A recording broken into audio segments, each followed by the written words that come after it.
Shu men ayrim elektromobil haydaydigan odamlardan juda ham hayron qolaman-da. Hammasi emas, endi 500 ta 600 ta ot kuchi hozir hech nima bo'lmay qoldi, oddiy holat bo'lib qoldi Xitoy mashinalariga. Ularni tushunsa bo'ladi rostdan tez mashina bo'lsa, lekin anu 150 ta, 200 ta, 250 ta ot kuchli mashinaga o'tirib, oldin haydab ko'rmaganda, haligi ko'rmaganda ko'rgani qursin deydimi?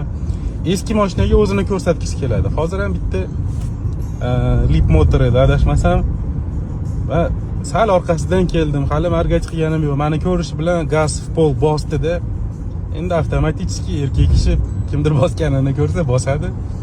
100 ga chiqqandan keyin nima bo'lishi ayon, qolib ketadi.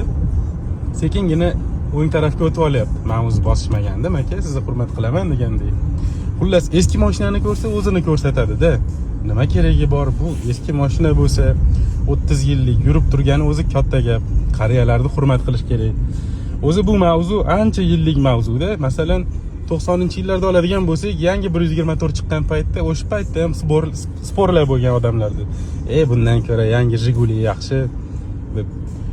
O'zim ham dadam o'sha paytlarda Mercedes minganda aytib beradi.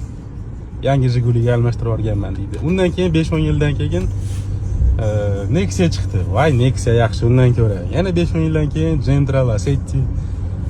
Mana 30 yillardan keyin elektromobillar yoki trekker bilan 12 zamoniga keldik. Odamlar shu narsani ham 150 ta 200 ta ot kuchini ham ko'rmasgani uchun men dunyodagi eng tez mashinadaman deb o'ylashadi. Vaholanki unaqa emas.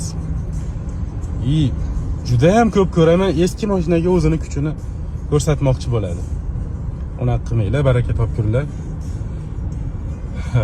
Qolib ketadigan bo'lsa, xijolat bo'lasizlar. Birinchi o'rinda bu poyga mashinasi emas, o'zim aytganimdek.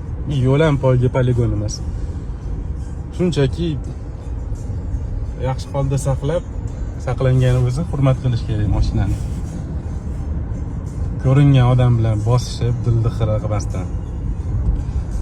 Shunaqa gaplar.